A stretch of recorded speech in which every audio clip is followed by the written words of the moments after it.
తుళ్లూరు పరిసర ప్రాంతాల్లో వివిధ కార్యక్రమాలు జరిగాయి. వివరాలు రాజధాని రిపోర్ట్లో.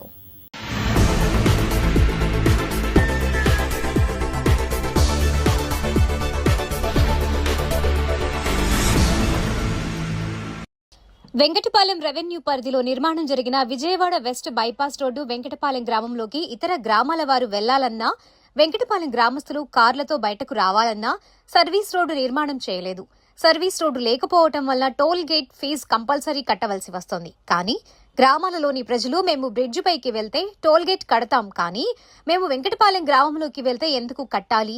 బ్యారేజీని మేము ఉపయోగించుకోవడం లేదు కాబట్టి సిఆర్డీఏ వారు కానీ బ్రిడ్జ్ నిర్మాణం చేసిన వారు కానీ వెంకటపాలెం గ్రామంలోనికి పోయి తిరిగి రావడానికి సర్వీస్ రోడ్ నిర్మాణం చేయాలని రాజధాని ప్రాంతంలోని రైతులు మాట్లాడారు. వ్యాపారపరంగా రాజధాని వాసులు వెంకటపాలెం గ్రామానికి వెళ్లాలన్నా లేదా వెంకటపాలెం నుంచి మళ్ళీ ఇతర గ్రామాలకు రావాలన్నా సరే అక్కడ ఏర్పాటు చేసినటువంటి టోల్ గేట్లో డబ్బులు కట్టాల్సినటువంటి పరిస్థితి. ఇదే విషయమై గతంలో కూడా అక్కడ మేనేజ్మెంట్ మాట్లాడితే ఫ్రీ యూటర్న్ ఇచ్చి వెంకటపాలెం గ్రామానికి వెళ్ళడానికి అవకాశం కల్పించారు. కానీ ఇదే ఇష్యూ పదే పదే రిపీట్ అవుతూ ఉంది. మేము సరుకులు తెచ్చుకోవటానికి గొల్లపూడి వెళ్తాం. గొల్లపూడి వెళ్ళిన తర్వాత పూర్తి బ్యారేజ్ యూజ్ చేసుకుంటే మా వాహనాలు తిరిగితే టోల్ గేట్ తీసుకున్నా పర్లేదు. కానీ గ్రామాల్లో ఒక గ్రామం నుంచి వెంకటపాలెం గ్రామానికి వెళ్ళాలన్నా, వెంకటపాలెం గ్రామం నుంచి వేరే గ్రామాలకు రావాలన్నా సరే వాళ్ళు యూటర్న్ని బంద్ చేసి టోల్ గేట్ని బలవంతంగా వసూలు చేసేటటువంటి పరిస్థితి ఏర్పడి ఉంది. విధంగా ఇంకొక విషయం ఏంటంటే, కాంట్రాక్టు ఏదైతే ఫ్లైఓవర్ నిర్మించారో అప్పుడు చెప్పింది ఏంటంటే ప్రతి గ్రామానికి కూడా ఒక సర్వీస్ రోడ్డు ఏర్పాటు చేస్తామని చెప్పారు. ఆ సర్వీస్ రోడ్డు ఏర్పాటు లేకపోగా వీళ్ళు బలవంతంగా వెంకటపాలెం గ్రామానికి వెళ్ళాలన్న ఫ్రీ యూటర్న్ ఇవ్వటం లేదు. కాబట్టి ఈ విషయాన్ని కూడా గమనించి సిఆర్డీఏ వాళ్ళు కానివ్వండి లేదా నేషనల్ హైవే అథారిటీ వాళ్ళు కానివ్వండి దీన్ని పూర్తిగా వాకప్ చేయాలి. లేకపోతే నిరసన కార్యక్రమానికి సర్వీస్ రోడ్డు తప్పనిసరిగా ఏర్పాటు చేయాలా ప్రతి గ్రామానికి కూడా, లేకపోతే పోరాటానికి లేదా నిరసనకి మేము సమాయత్తం అవుతున్నామని తెలియజేస్తాం. వెంకటపాలెం దగ్గర నిర్మించినటువంటి నేషనల్ హైవే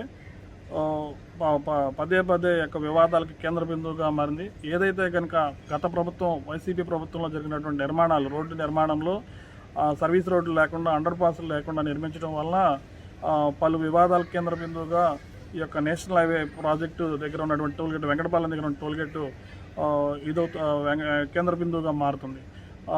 ఇప్పుడు ఎవరైతే కనుక కృష్ణానదిపై నిర్మించినటువంటి బ్రిడ్జిని వాడుకుంటారో వాళ్ళు మాత్రమే టోల్ ట్యాక్స్ కట్టవలసి ఉంటుంది. కానీ ఏంటంటే వెంకటపాలెం గ్రామంలోకి ఇతర గ్రామాల వాళ్ళు రావాలన్నా, ఇతర గ్రామాలకు వెంకటపాలెం వాళ్ళు వెళ్ళాలన్నా కూడా ఈ యొక్క టోల్ గేట్లో నుంచి వెళ్ళటం, టోల్ గేట్ నుంచి రావడం జరుగుతుంది.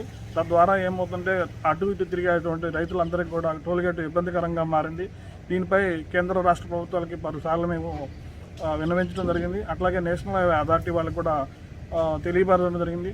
జరిగిన తప్పిదాలన్నీ సరిచేసుకునే వరకు సహకరించండి అని చెప్పేసి టోల్ గేట్ వాళ్ళందరికీ కూడా చెప్పడం జరిగింది. టోల్ గేట్ ఎవరైతే గుత్తేదారు ఉన్నారో గుత్తేదారుతో కూడా మాట్లాడటం జరిగింది.